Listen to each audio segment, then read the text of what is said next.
Good morning, Kitchissippi. It is Saturday, May the 25th. This is a video version of the weekly Kitchissippi Ward newsletter, number 392. I have more than your recommended daily allowance of Kitchissippi content this week. Settle in. First, I am having pop-up office hours this week.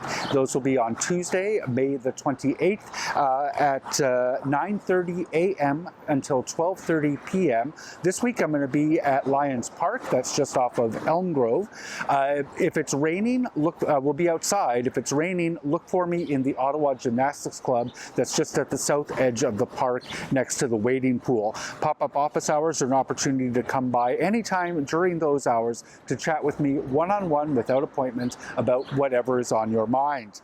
I have concurred with an overnight noise exemption on June 3rd from midnight until 6 a.m.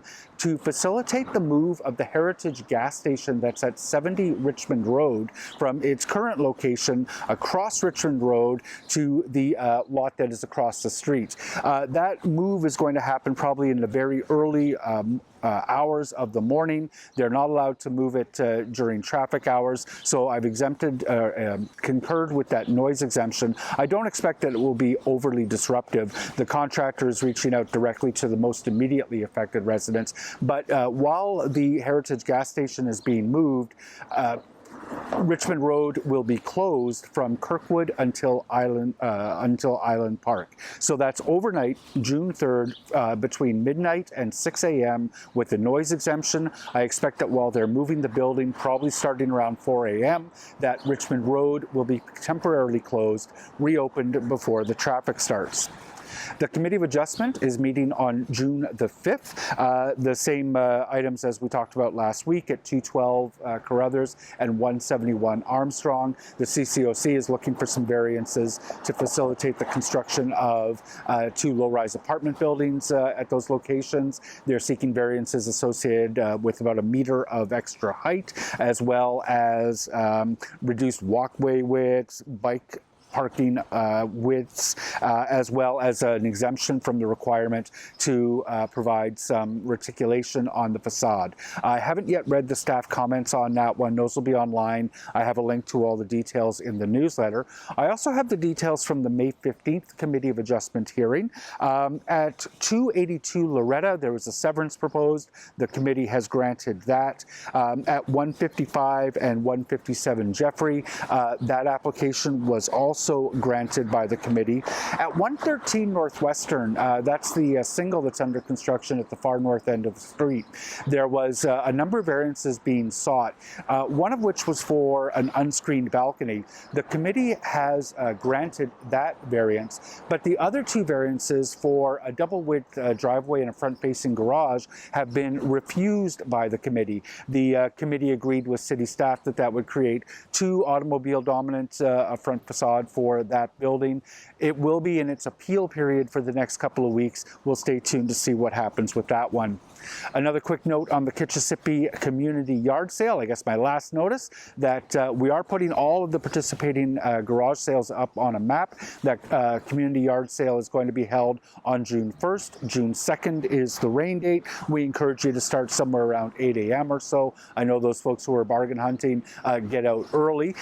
You can email me at jeff.leeper@ottawa.ca to be added to the list of participating households. I was out yesterday with some community members and members of the city's LRT team to take a look at progress on the Churchill underpass. So at the very far north edge of Churchill, the far north end of Churchill, there is a new underpass that will go underneath the Kichi Sibi Mikan. That underpass, we haven't seen a lot of progress on it. They tell us that they're on track to finish that underpass for pedestrians and cyclists by the end of the year. There's daytime work over the course of the next 6 months or so, and you should see concrete work, the installation of excavation support, backfill, waterproofing, grading, and paving work. I frequently get questions about that, so there's a bit of an update for you. The city is hosting a citywide virtual open house about the new comprehensive zoning bylaw. That's going to be held on June the 20th. There will be a Q&A period associated with that, although I don't expect they will probably get through most of the questions that residents residents have about that new zoning bylaw. There is a registration link in the newsletter. Join the open house to find out what the most salient points of the new comprehensive zoning bylaw are. They're going to present an overview of all that.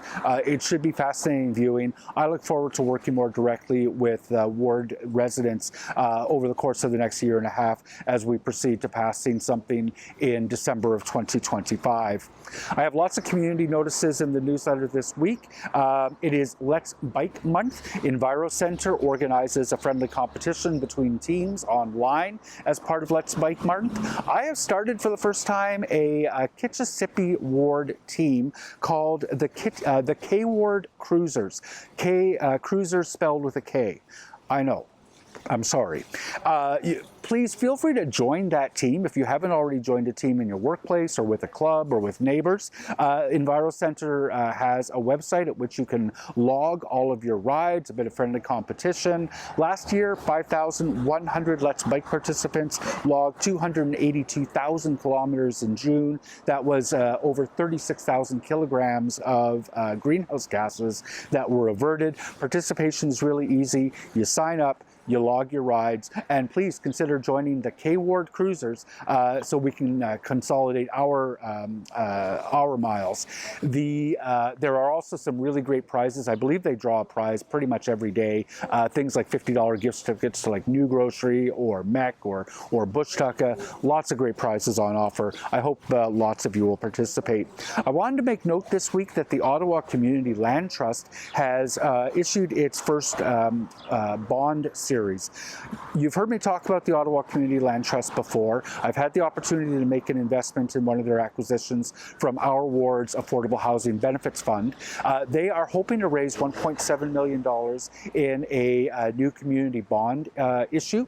They're paying up to 4.5% on the investment, and those investments will have a real impact on ensuring that we can preserve affordable housing and build more of it as the Community Land Trust acquires land, acquires existing affordable housing. So if you're interested, I have a link to their bond issue in the newsletter. Please take a look.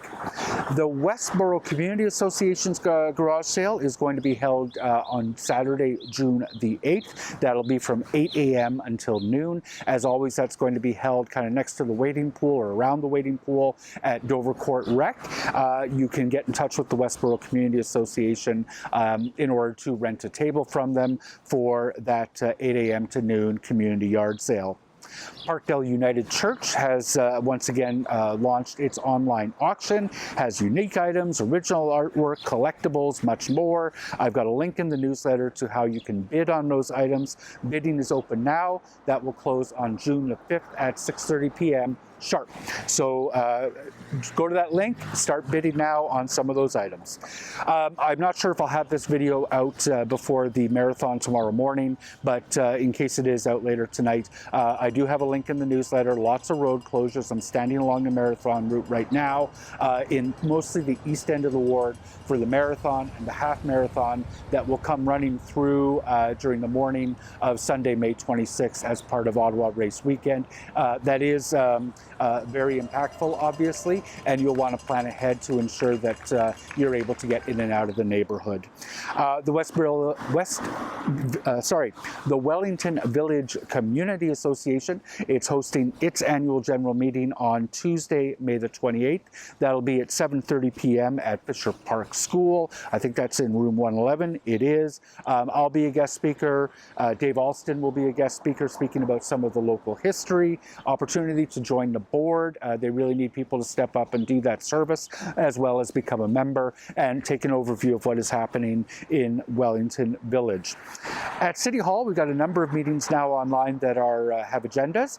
There is a Joint Transit Commission and Light Rail Subcommittee meeting that's going to be held on May the 31st. We've got an update on the Trillium Line progress. There is also an update on the wheel bearing assembly issue. I've got a number of questions about that one. That's going to be on May the 31st. The Ottawa Investment Board, not something many of us will have heard of. It is largely Morning, Court. Largely a civilian board made up under the chairmanship of Cyril Rogers, who is our Chief Financial Officer and Treasurer. I guess the key item on their agenda is to take a look at outsourcing the management of some of our funds that are not immediately necessary. I haven't read that report. The item strikes me as interesting. I'll take a look. I've got a link to the documents and agenda online. The City Council is going to meet on May the 29th. I think it'll be a relatively uncontentious meeting. I had a motion at Transportation Committee to take the encroachment fees that will be associated with putting staging equipment in the public right-of-way on the other side of me at Somerset Square Park here into a redevelopment or a refresh of the park. I'm trying to scramble together as many dollars as I can in order to do something to update this park. That building is it's going to go into construction sometime in the next while. The encroachment fees that are associated with staging their equipment in the public right-of-way there will come back into a refresh of Somerset Square Park. I expect that to pass. It did easily at Transportation Committee. Councillor Menard is asking Council to require staff to contemplate the burial of hydro wires in an upcoming rebuild in the south end of Bank Street. Garbage is always a hot topic. We'll be receiving a number of reports associated with our solid waste management strategy.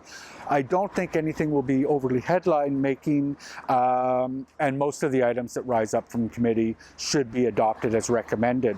The Finance and Corporate Services Committee is going to meet on June 4th. Really exciting item.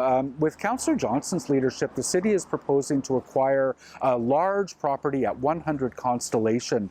We've been leasing that property. It's been used as a parking lot. Huge opportunity to get that into the hands of some of our housing providers, market housing, not-for-profit housing, OCH, and maybe even like a small business hub. Lots of possibilities if we can acquire that land. The proposal is to do so at a fraction of its market value, and I hope that Council will support Councillor Johnson and staff in acquiring that parcel. There is also an item, it's fairly routine with respect to closing out the capital projects from previous years. There is some money left in one of our accounts. It's the sewer lining account that's going to be moved over into the Highland Avenue rebuild. That rebuild was pushed, I think largely for financial reasons, from 2024 to 2025. The reallocation of funding from a closed project into the Highland rebuild is part of the recommendations that are coming forward from staff with respect to the closing out of the capital projects. I expect that that will pass. Again, I have a link to the full documents in the agenda in the newsletter online. My first opportunity to say that there is going to be a joint meeting of the Environment and Climate Change Committee and Planning and Housing Committee on June the 20th to take a look at the Infrastructure Master Plan. Lots more details coming up on that in the next few weeks. And in addition to all those meetings, there is going to be a meeting of the Accessibility Advisory Committee on May the 21st, and the Ottawa Police Services Board is going to meet on May the 27th. And then finally in the newsletter, there is a list of volunteer positions that are available with the aforementioned Kichi Sibi Winter Trail.